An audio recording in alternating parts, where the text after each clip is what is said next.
38 സങ്കീർത്തനം. രോഗിയുടെ രോദനം.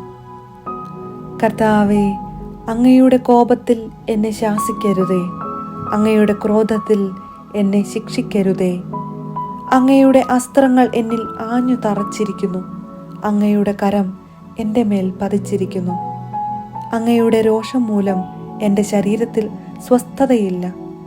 എൻ്റെ പാപം നിമിത്തം എൻ്റെ അസ്ഥികളിൽ ആരോഗ്യവുമില്ല. എൻ്റെ അകൃത്യങ്ങൾ എൻ്റെ തലയ്ക്കു മുകളിൽ ഉയർന്നിരിക്കുന്നു, അത് എനിക്ക് താങ്ങാനാവാത്ത ചുമടായിരിക്കുന്നു. എൻ്റെ ഭോഷത്വം മൂലം എൻ്റെ വ്രണങ്ങൾ അഴുകി നാറുന്നു.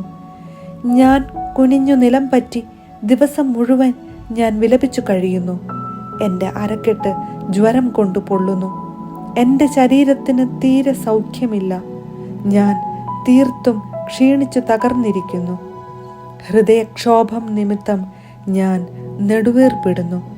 കർത്താവേ, എൻ്റെ ആഗ്രഹങ്ങൾ അങ്ങേക്കറിയാമല്ലോ. എൻ്റെ തേങ്ങൽ അങ്ങേക്ക് അജ്ഞാതമല്ല. എൻ്റെ ഹൃദയം തുടിക്കുന്നു, എൻ്റെ ശക്തി ക്ഷയിക്കുന്നു. കണ്ണുകളുടെ പ്രകാശവും എനിക്ക് നഷ്ടപ്പെട്ടിരിക്കുന്നു. എൻ്റെ സുഹൃത്തുക്കളും കൂട്ടുകാരും മഹാമാരി നിമിത്തം എന്നിൽ നിന്ന് അകന്നു നിൽക്കുന്നു. ഉറ്റവർ അകന്നു മാറുന്നു. എൻ്റെ ജീവനെ വേട്ടയാടുന്നവർ കെണികൾ ഒരുക്കുന്നു. എന്നെ ഉപദ്രവിക്കാൻ ആഗ്രഹിക്കുന്നവർ വിനാശത്തെപ്പറ്റി സംസാരിക്കുന്നു. അവർ ദിവസം മുഴുവനും വഞ്ചന നിനയ്ക്കുന്നു. ഞാൻ ബധിരനെ പോലെയാണ്, ഒന്നും കേൾക്കുന്നില്ല. വായി തുറക്കാത്ത മൂകനെ പോലെയാണ് ഞാൻ. ചെവി കേൾക്കാത്തവനെ പോലെയാണു ഞാൻ.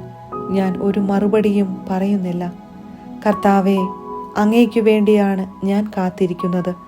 എൻ്റെ ദൈവമായ കർത്താവേ, അങ്ങാണ് എനിക്ക് ഉത്തരമരുളേണ്ടത്.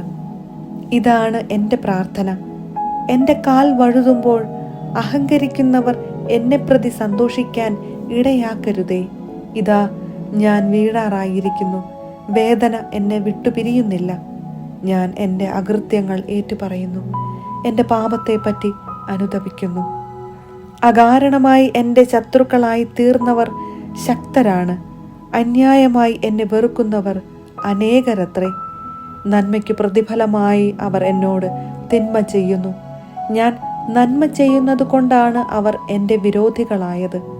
കർത്താവേ, എന്നെ കൈവിടരുതേ. എൻ്റെ ദൈവമേ, എന്നിൽ നിന്ന് അകന്നിരിക്കരുതേ. എൻ്റെ രക്ഷയായ കർത്താവേ, എന്നെ സഹായിക്കാൻ വേഗം വരണമേ.